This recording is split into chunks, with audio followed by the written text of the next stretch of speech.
All right. So we know the story about Paul Pierce getting stabbed, right? But you've heard him tell his side of things. Do you feel any empathy for how he felt after the situation happened? Because he said that he was paranoid for like 2 years. He, had like anxiety and security and police like 24/7, and he held on to a Listen. gun. That was a look. Look. Again, we're being logical. We're being mature.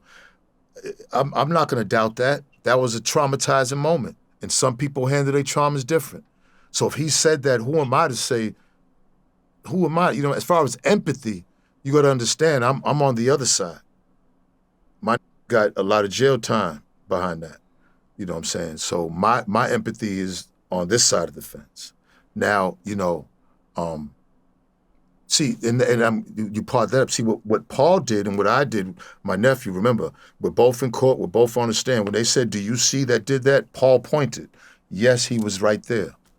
When I'm sitting on the stand, do you see who did that? No, I don't. My man, Hood Boss, Roscoe, free Hood Boss Roscoe, you know what I'm saying? Got 20-something years for that, okay? Because he pointed. My nephew walked.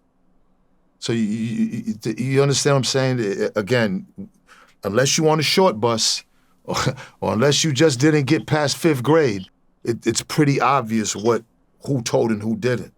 And, the only thing with Paul, and I keep saying this, it was an unfortunate situation for everybody involved. I felt like Paul was the aggressor. And I think Paul knows that. If he wasn't being aggressive with, the female at the time, none of that would have happened. And that's simple. And I don't think he keeps it 100 I don't think he kept it 100 when he did the interview. I think he should have just kept it 100 because that's gonna help these young guys out here that are in other cities and trying to, you know what I'm saying? Because that's my message when I always say, if anything, let the message be, listen, when you out in another city, be careful on who you dealing with and who you pushing up on in these clubs. And because that's the message that got to be out there. And I think if he keeps it real and said, look, I was a little aggressive with a female and then jumped off, that happened. You know what I'm saying? Then I think he would feel better about it. At the end of the day, he got to live. He almost made the championship that year. I mean, that was crazy. But, Is Paul considered a regular civilian, though? What's a civilian? Is he bounded by those no snitching I need you to rules? tell me what's a civilian. Please, when you say that, because I've heard that, but I want to see if you know what that is. What is a civilian?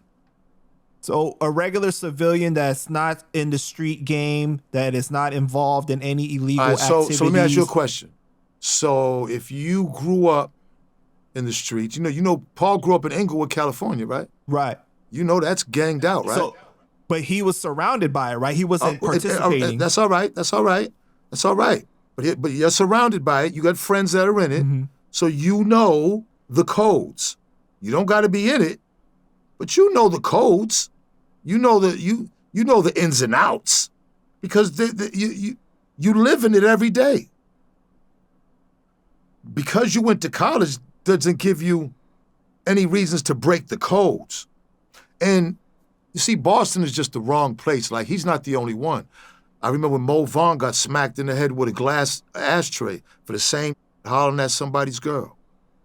Got cracked in the head with a glass ashtray, split open. Mo Vaughn, that was the all-star first baseman for the Red Sox. Lawyer Malloy went through some where put out a gun on him inside of a limousine for talking to somebody's baby mother. He played for the Patriots. Like, you know what I'm saying? Like, this isn't just happening to Paul.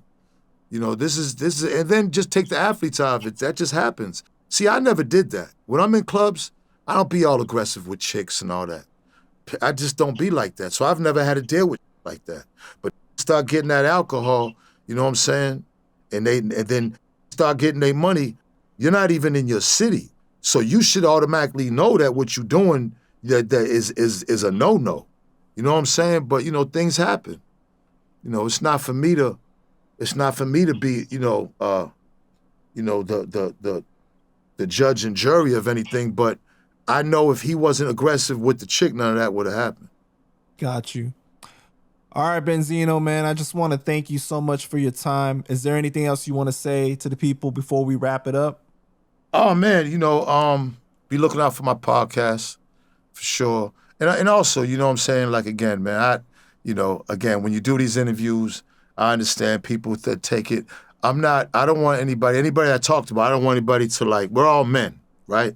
And I don't want people to get sensitive or whatever, you know what I'm saying? As probably I would have said, someone said something to me, but I just think like when you listen to what I'm saying, I'm just trying to like our culture and our community right now is really in bad shape. Like, as far as the young people and the disrespect and even the older people. And we're using social media to tear each other down. I mean, look at the Nicki and Cardi thing. Look at the result. That's the results of social media right there. You see how they're going at each other, the horrible that they're doing, the personal that they're doing? That's all the result of two women who are successful coming up in social media when they have a fan base that can get on social media and go back and forth and say horrible things. Then they start believing that they have an obligation to their fan base to say crazy back and forth. That type of battling, what they're doing is, I mean, this is what social media, this is the result of fan base and social media. As much as it's Nicki and Cardi, it's also their fan bases that have like kind of instigated and hyped it up in the way they act on the internet. And it's not gonna stop. And I'm just saying, I'm not here for that. If I'm saying something like, for instance, the Cam situation, I'm saying, bro, if you're gonna tear him down, just find something good to say about him. I'm saying with Shannon Sharp, bro, you don't talk about, if Tony Yayo's saying it as somebody interviewing, you don't have to agree with it just to like be on his bandwagon. Have a little more, I'm just trying to show these guys, in the other guys, I'm just saying, if you got rich from your podcast, still understand that the people that are watching you are not. So it's good to like buy things and everything, but when you just keep flaunting your wealth in front of these people, you know what I'm saying? I just think that does more damage. I just think we all have a responsibility for these platforms for the community and culture to make it better. Make your money, but you can make your money and make it better. And that's just all I'm saying. But if people take it how they want and let them say what they say, and and then what I'm saying, and we see what happens. Because I'm gonna say something back every time, every fucking time. Damn right. Listen, I'm for the kumbaya, but listen, I got my tank in the back too. I got my rocket launchers too. You know what I'm saying? You gotta be prepared for war. Gotta be. All right, man. That's what it is. Appreciate you, Benzino. I Panda, love, yo. What's up? This is Cam Capone. We got more content like this coming soon, so hit that like button, subscribe, and stay locked in to Cam Capone News.